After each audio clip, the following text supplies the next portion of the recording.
महाराष्ट्र में वोटिंग से पहले पीएम मोदी का विपक्ष पर बड़ा हमला। पीएम मोदी बोले एक है तो सुरक्षित है। पीएम के बयान के बाद और भी ज्यादा गर्म हुआ महाराष्ट्र चुनाव का माहौल। नवंबर की शुरुआत हो चुकी है और जल्द ही महाराष्ट्र में होने वाली है विधानसभा चुनाव के लिए वोटिंग। और इसी चुनाव के चलते जहां लगातार महाराष्ट्र के चुनाव में सरगर्मियां बढ़ रही हैं, पर इसी तापमान को और भी ज्यादा गर्म कर दिया है प्रधानमंत्री नरेंद्र मोदी के एक बयान ने, जिस पर उन्होंने कहा है कि एक है तो सुरक्षित है, यानी कि एक रहेंगे तो सुरक्षित रहेंगे। सुनिए क्या कह रहे हैं प्रधानमंत्री नरेंद्र मोदी। आज हालत ये हो गई है कि आजकल एकता की बात करना तक गुनाह बना दिया गया है। एक समय था जब हम बड़े गर्व के साथ स्कूल, कॉलेज में, घर में, बाहर सहज रूप से एकता के गीत गाते थे।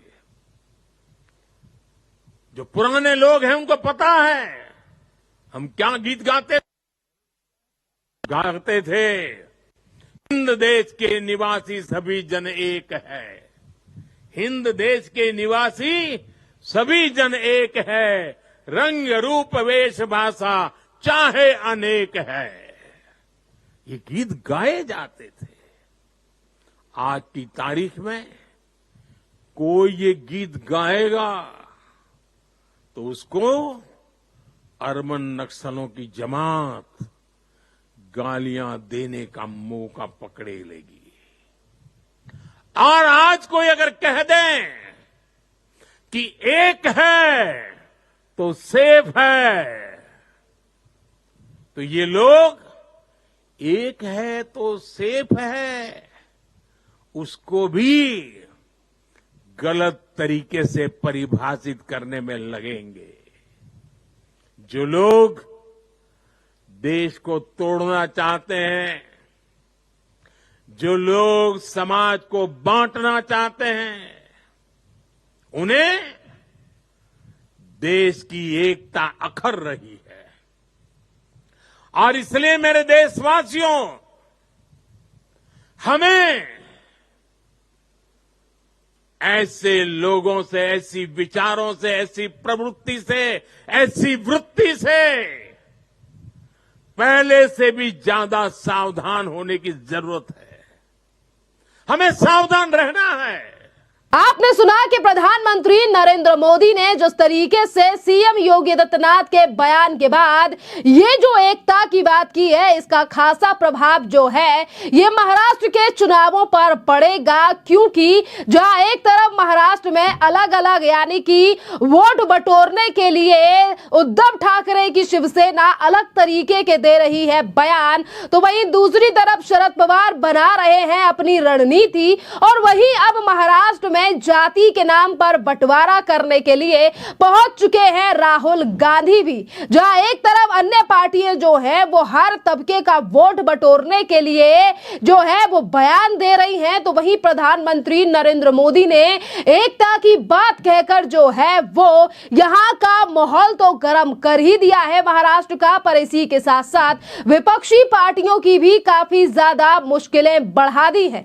जी हां, और आपके लिए बता दें कि आज जो प्रधानमंत्री नरेंद्र मोदी के द्वारा सीएम योगी आदित्यनाथ के बयान का समर्थन किया गया है। और आपके लिए बता दें कि महाराष्ट्र में अगर आबादी की बात भी की जाए तो वहां पर भी ज्यादातर जो है वो हिंदू वोट है। क्योंकि महाराष्ट्र को जो है वो महाराजा शिवाजी की धरती से भी जाना जाता है, यानी कि छत्रपति शिवाजी की वो धरती जिस पर ध्रुवीकरण की राजनीति करने के लिए हर पार्टी जो है वो इस बार अपनी पुरजोर पुरजोर ताकत लगा रही है, चाहे फिर उसमें समाजवादी पार्टी हो, असदुद्दीन ओवैसी हो, या राहुल गांधी हो, या उद्धव ठाकरे की सोनिया सेना हो, क्योंकि इसी नाम से उद्धव ठाकरे को आजकल सोशल मीडिया और महाराष्ट्र की कुछ जनता जो है वो कहकर बुला रही है।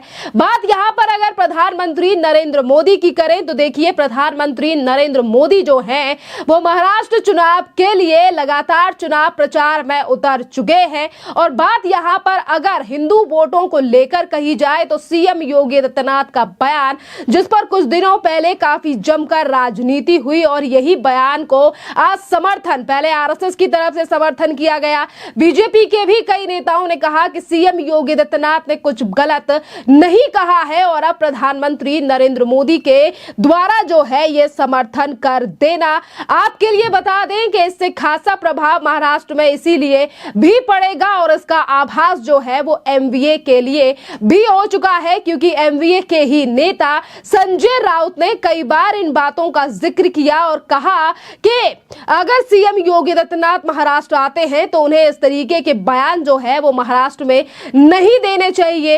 यानी कि वो उद्धव ठाकरे की शिवसेना जो कभी हिंदुओं के हक में बोला करती थी, पर आज जो है वो पूरी तरीके से वोट बटोरने के लिए जो है वो अलग ही तरीके के बयान देती है, और आज वो एकता के बयान को लेकर ही जो है वो सवाल उठाते हुए नजर आते हैं। और आपके लिए बता दें कि इस बार का महाराष्ट्र चुनाव इसीलिए भी दिलचस्प रहने वाला है क्योंकि जो पार्टियां अपनी आइडियोलॉजी पर नहीं चली, आखिरकार वो महाराष्ट्र की जनता की बातों को कैसे मानेंगी, क्योंकि कई बार ऐसे सवाल जो हैं वो अब महाराष्ट्र की जनता भी पूछती हुई नजर आ रही है। और आपके लिए बता दें कि अभी तो सिर्फ नवंबर की शुरुआत है, और अभी पूरे 18 से 17 दिन जो है वो महाराष्ट्र में वोटिंग के लिए पड़े हुए हैं और चुनाव प्रसार के लिए पड़े हुए हैं। और जैसे जैसे दिन करीब आ रहे हैं, यानी कि वोटिंग के दिन नजदीक आ रहे हैं, वैसे ही लगातार प्रधानमंत्री नरेंद्र मोदी जो हैं वो कई मुद्दों को लेकर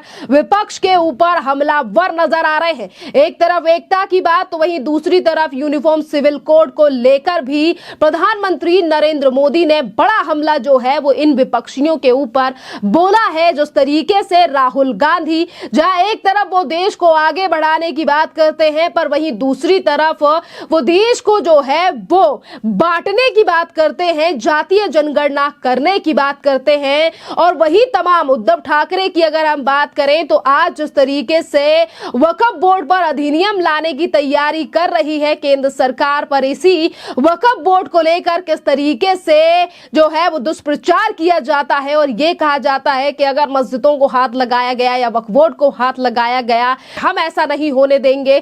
और ये बयान जो है वो उद्धव ठाकरे का है, और इन्हीं तमाम चीजों को देखते हुए ये कहा जा सकता है कि इस बार जो है जो नकारात्मक रूप से बयान सामने आ रहे हैं, जो लगातार वोट को बटोरने के लिए बयान दिए जा रहे हैं, इन तमाम चीजों पर प्रधानमंत्री नरेंद्र मोदी का ये बयान काफी ज्यादा भारी पड़ने वाला है, क्योंकि उन्होंने सीधे तौर पर कहा है कि कुछ लोग ऐसे हैं जो एकता को लगातार कमजोर कर रहे हैं। खैर, अब इस पूरे मामले पर आपकी भी जो राय हो, आप भी हमें कमेंट कर जरूर बताइए। धन्यवाद।